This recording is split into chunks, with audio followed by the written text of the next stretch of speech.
My name is Daniel Mercer, and I was 34 years old the night my own mother lifted her glass and told a room full of strangers that grief had made me unstable. "He hasn't been right since Claire passed," she said, smiling like it was love. "We have had to handle everything for him, the poor thing." I did not raise my voice. I did not correct her in front of the waiters and the flowers and her son's new in-laws. I sat very still. I folded my napkin into a small neat square, and I let her believe she had won, because the quiet ones are the people you should never stop watching. What my mother did not know, what none of them knew, was that I had spent the last 6 weeks in a small jewelry shop on Bellamy Street, sitting across from an old man who never throws a single receipt away.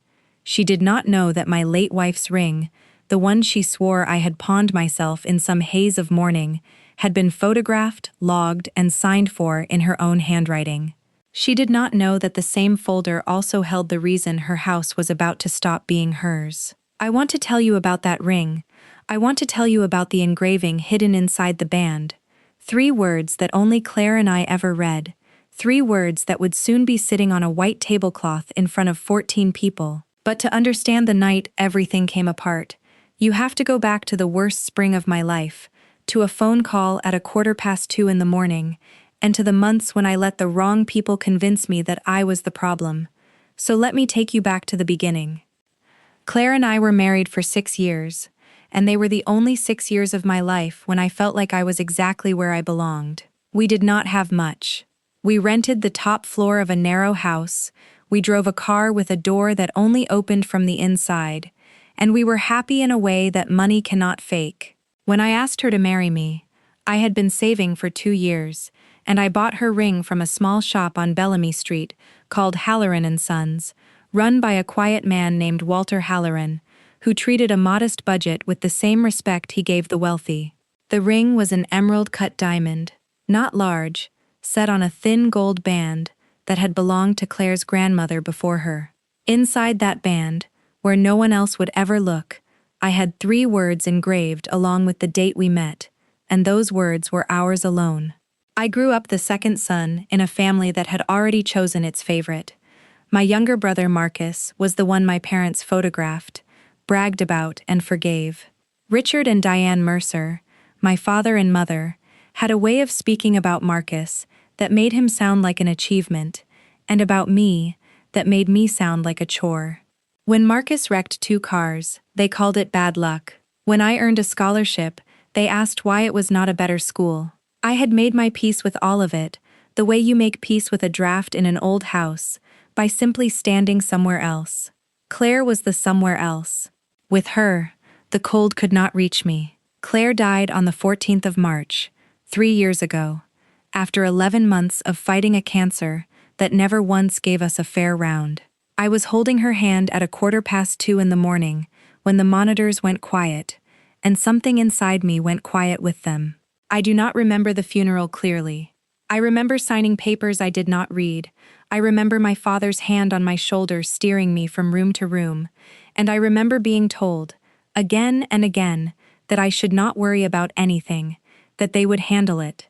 That phrase, that they would handle it, is the most expensive sentence anyone has ever said to me. In the weeks after, I could not stay in the apartment where every cup still smelled like her, so I moved back into my parents' house, into my childhood bedroom, with 2 suitcases and a single locked box that held the things I could not put away.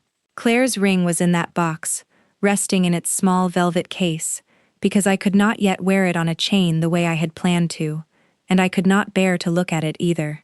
My father offered to manage the practical side of things while I was, in his words, not myself. There was a life insurance policy in my name, $250,000, and there was the small estate Claire left behind. I signed a limited power of attorney one gray afternoon at the kitchen table because my father said it would make the paperwork easier and because I trusted that family meant safety. I did not read that document either. I was learning, slowly, that the people who love you do not need you to skip the fine print, and the people who are about to use you do.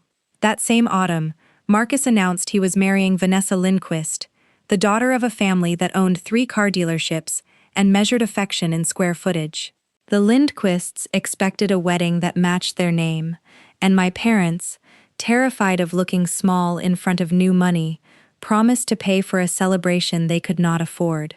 I heard the number whispered in the kitchen one night, $40,000, for a single evening, and I watched my mother's face glow at the thought of finally hosting the kind of party that would make the neighbors talk. If you have ever been the invisible child in your own family, the one expected to give and never to need, then you already know the particular ache I am describing, and I would be glad to have you here for the rest of this. If this story is finding you somewhere familiar, stay with me, because it does not end where they thought it would. What I did not understand that autumn was how quickly the word handle had become the word take. My parents had access to my accounts through the paperwork I had signed. They had access to my old bedroom, and to the locked box, because it was a flimsy lock in a house that was theirs. And somewhere in the back of my mind, half buried under grief, sat one small fact I had forgotten I knew. Walter Halloran, the jeweler on Bellamy Street, had told me, on the day I bought that ring, that he kept a record of every important piece that ever crossed his counter, in and out, with a photograph and a signature, because in his trade, a memory is worth more than gold. I did not know yet that this habit of one old man would one day take an entire house apart. It began with small economies that only ever applied to me. In June, my father told me the apartment I still rented, the one with Claire's things, was a waste, and he canceled the lease on my behalf using the power of attorney, putting our furniture into a storage unit I was never given a key to. He said it saved $400 a month. That same week, Marcus drove home in a leased Audi, and my mother called it an investment in his future. I told myself I was being petty. Grief makes you doubt your own eyes, and they knew that, and they used it. The engagement party that August was the first time I understood the truth, that I was no longer a son in that house, only a prop. My mother had invited 60 people, and she introduced me to most of them with the same line, delivered like a diagnosis. "This is Daniel, our oldest. He lost his wife. We are taking care of him." People would tilt their heads and lower their voices, and I would stand there holding a tray she had pressed into my hands, because somewhere along the way, I had been turned into the help at my own family's parties. A woman I had never met patted my arm and told me I was brave for coming out of the house. Across the room, Marcus was being toasted with champagne that I would later find on a receipt, paid for from Claire's account, $1,100 of bubbles for a crowd that pitied me by the door. In May, without telling me, my mother had already sold Claire's little blue Honda, the one with the door that only opened from the inside, the one Claire used to laugh in. She got $800 for it, and she put the cash toward flowers for the engagement party. When I noticed the empty space in the drive, she told me I should be grateful she had cleaned up after me. In July, I asked my father for access to my own checking account, because a card had been declined at a pharmacy. He told me not to embarrass the family by making a scene, and he transferred me $300 as though it were an allowance. When I pressed, my mother sat me down with the soft voice she saves for funerals, and she said, "Daniel, you are not well enough to be trusted with big decisions right now. Let us carry this for you." I believed her. That is the part I still have to forgive myself for. I believed her. By August, the wedding had become the only subject in the house. Vanessa wanted a particular venue, a vineyard estate that cost $12,000 just to reserve, and my mother paid the deposit on the 2nd of August. I know the date because I would later see it on a bank statement, sitting 3 lines above a withdrawal from Claire's insurance account for the exact same amount. They paid for the vineyard with my dead wife's money, and then they toasted to Marcus's bright future at dinner that night, while I washed the dishes. I wonder if you have ever stood at a sink like that, hands in the warm water, listening to your family celebrate with something that was taken from you, whether you did what I did, which was nothing, for far too long. If you have lived a version of this, tell me in the comments where you finally found the strength to stop washing the dishes. The ring went missing in September. I know the week, because it was the week of what would have been our 7th anniversary, and I had finally felt ready to take it out, to hold it, to put it on the chain, and wear Claire close to my chest, the way I had promised her I would. I opened the locked box, and the velvet case was there, and the velvet case was empty. I want to be precise about what happened next, because the way they handled it told me everything. I did not panic. I searched the room twice, calmly, and then I went downstairs, and I asked my mother, very simply, if anyone had been in my room. She did not look up from her magazine. "You really need to see someone, Daniel," she said. "You probably moved it yourself and forgot. You have not been right for a long time." I asked my father. He sighed, the way you sigh at a child who has lost his shoes again, and he suggested that perhaps, on one of my bad nights, I had pawned it for cash and blocked it out. He said it gently, as a kindness, as though he were offering me a soft place to land. And for 2 terrible days, I almost believed him, because that is what sustained gaslighting does. It makes you the prime suspect in the theft of your own life. By then I had also learned that I was not allowed to grieve out loud.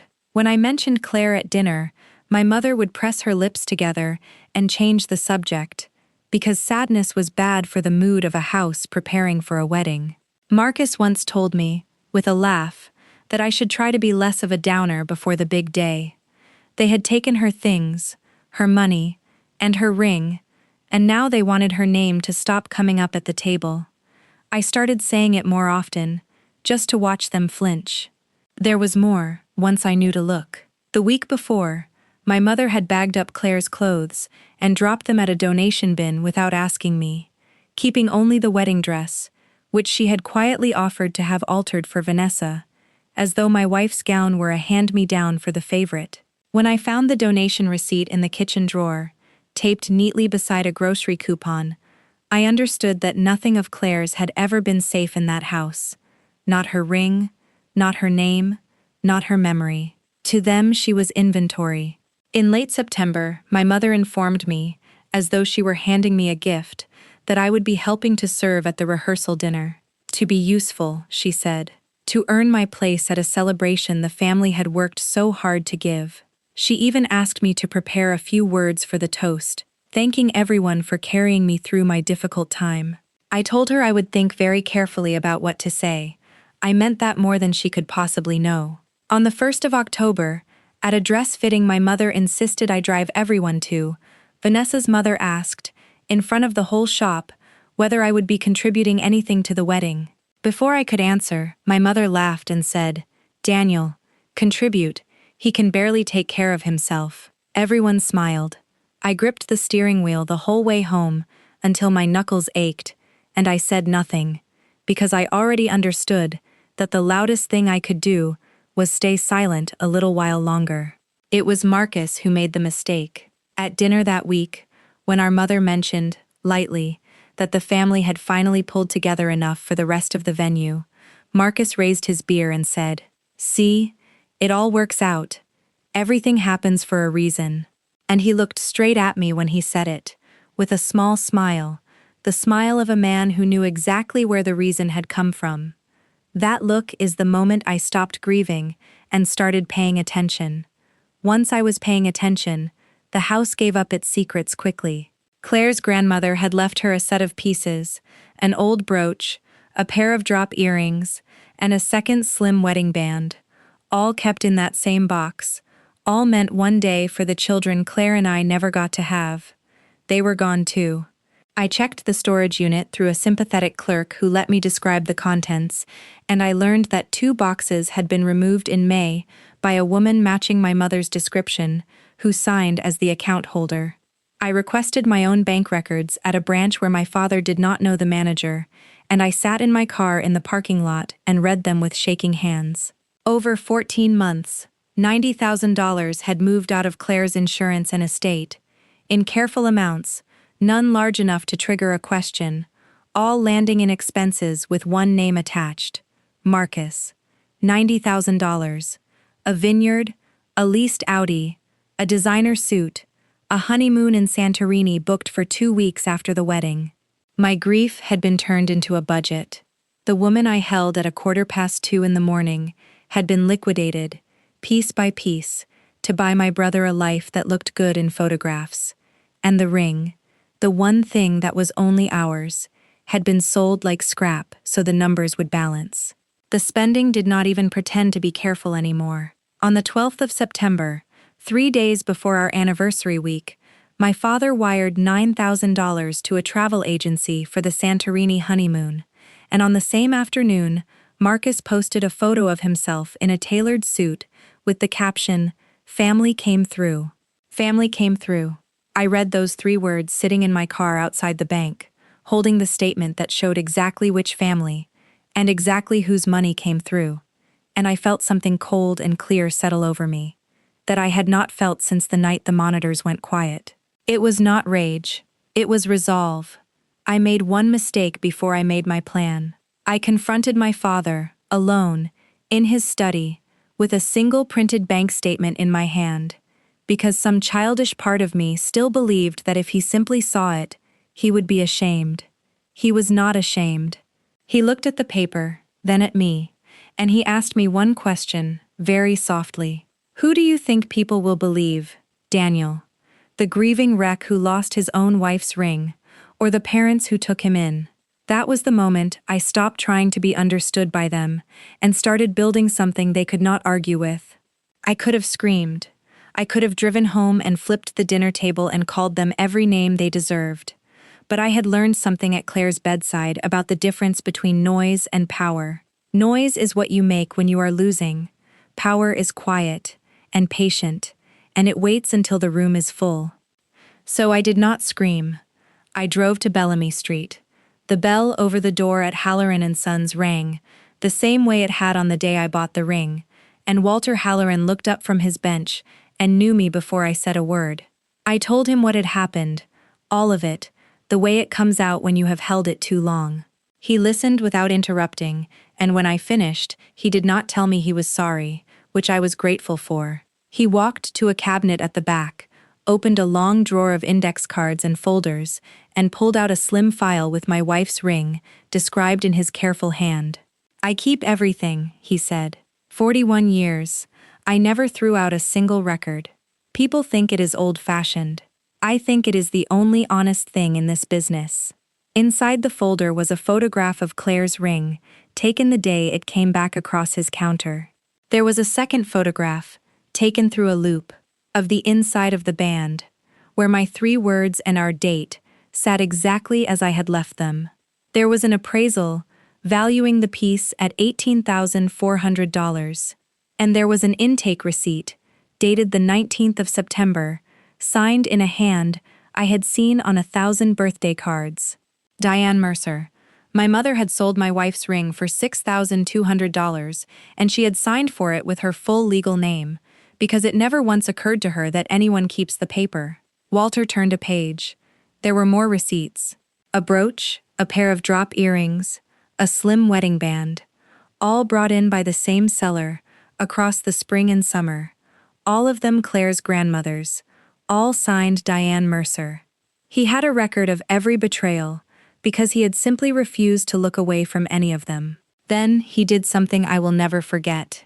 He reached into the safe behind him, took out a small velvet case, and set it on the counter. Claire's ring was inside. "I never put it in the window," he said. Something about the engraving. It read like a story that was not finished. So I held it. I could not speak. He slid it toward me, but I did not take it yet, because I knew I needed it to do one more thing before it came home.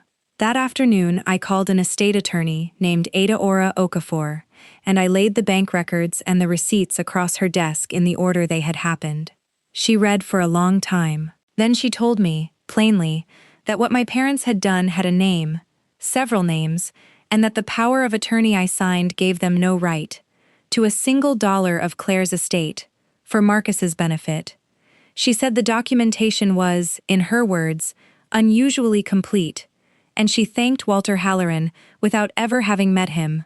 We prepared 2 things, a demand for the full return of every dollar, and a folder, organized so that anyone could understand it in under a minute. Then I accepted the one invitation I had been planning to skip. The rehearsal dinner. 2 nights before the wedding.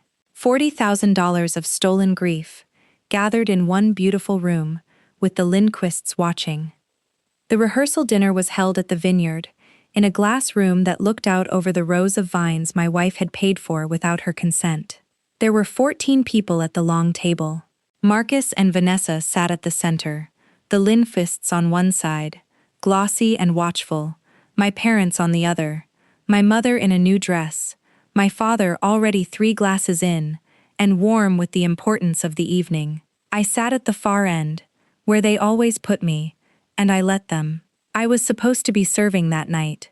My mother had reminded me twice, once by text, and once at the door, as if the role were an honor. Instead, I had asked a waiter to bring a chair to the end of the table. I had worn the one good suit I still owned, and I had waited, with a thin folder resting on my knees under the white cloth, while the room filled with people who thought they knew exactly who I was. My father stood to give the first toast. He talked about family, about sacrifice, about how a real family pours everything it has into its children. "We gave everything for this day," he said, and he looked at Marcus with wet eyes. "Everything we had, and we would do it again." The Lindquists nodded, approving of such devotion.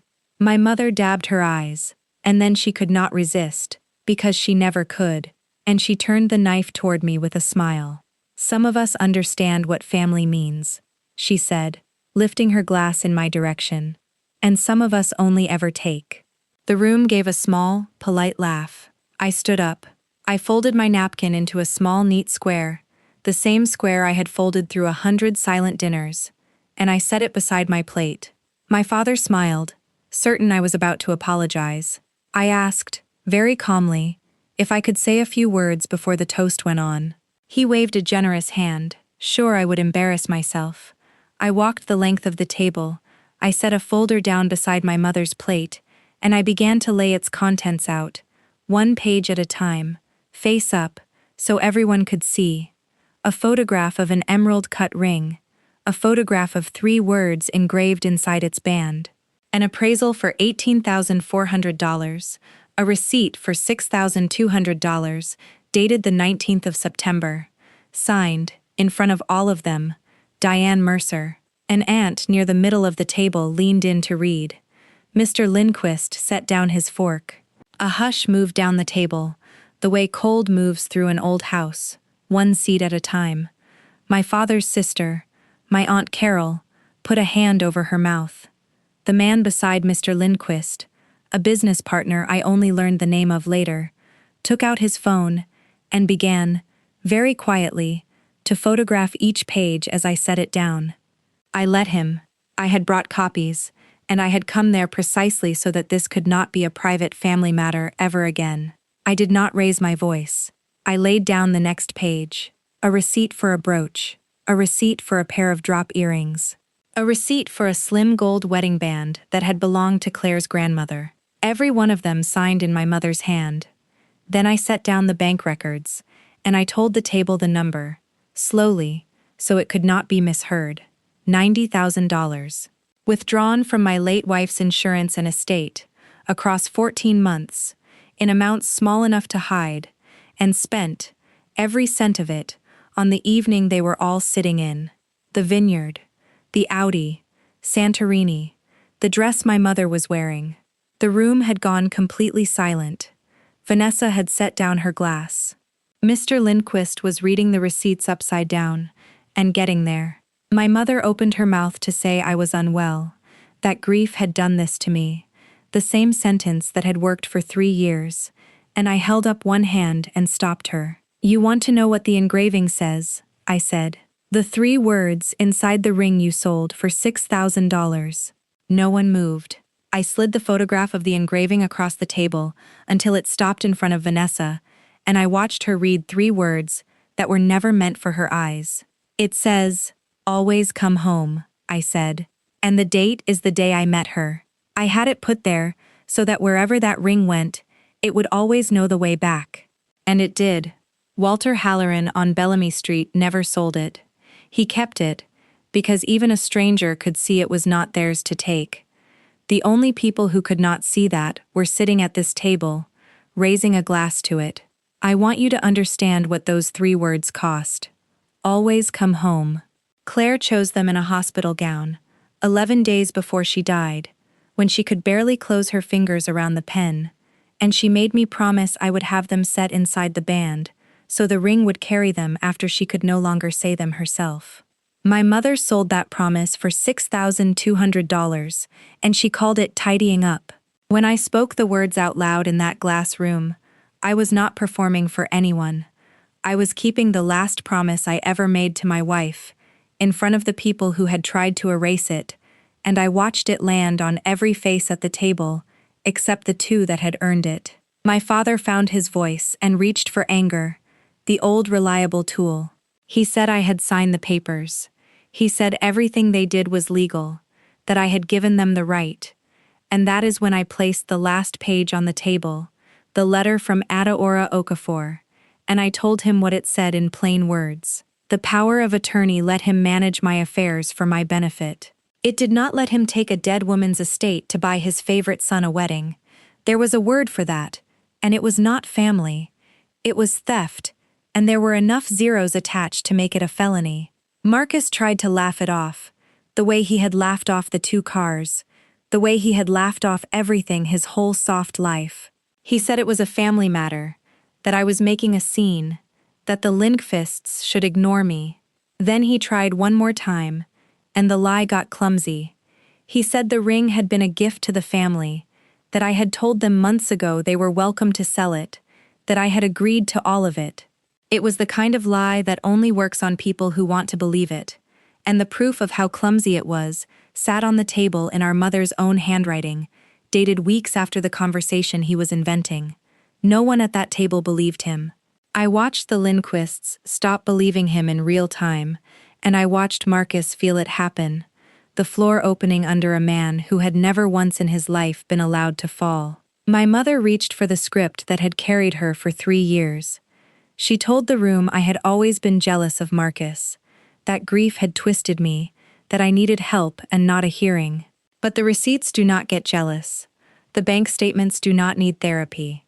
For the first time in my life, the soft voice she saved for funerals did not work on anyone, because every person in that room could read, and what they were reading did not care how gently she explained it.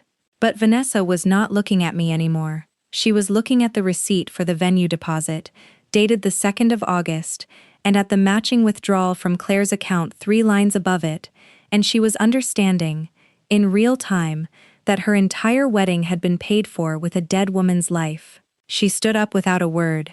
She took the ring off her own hand. She set it gently on the table, and she walked out. Her parents followed. Mr. Lindqvist paused only long enough to look at my father and say, "We will be speaking through lawyers." My mother was crying now. Real tears at last, though not for Claire, and not for me. She was crying because the room had finally seen her. I picked up the photograph of the engraving, the only page I took back, and I looked at the 2 of them, smaller now than I had ever seen them. "You told everyone grief made me unstable," I said. "It did not make me unstable. It made me quiet. You should have been more careful about which one you were dealing with." Then I left. I did not slam the door.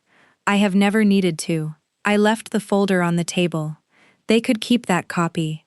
As I reached the door, I heard my father say my name once, the way he used to call me in from the yard when I was small, as though the right tone could turn the whole night back into something he still controlled. I did not turn around. The napkin I had folded into a small neat square was still sitting beside my plate, perfectly squared, the last thing I would ever leave behind in a room that belonged to them. The wedding did not happen. The Lindqvists withdrew that night, and the position Mr. Lindqvist had promised Marcus at the dealership withdrew along with them. Vanessa never spoke to him again. Marcus, who had spent his whole life being handed soft places to land, discovered for the first time what the ground actually feels like. Adaora Okafor was patient, and she was precise. My parents had no way to return $90,000, because $90,000 was hanging on a vineyard wall and parked in a driveway, and sunk into a honeymoon that no one would ever take. So the money came out of the only thing they had left.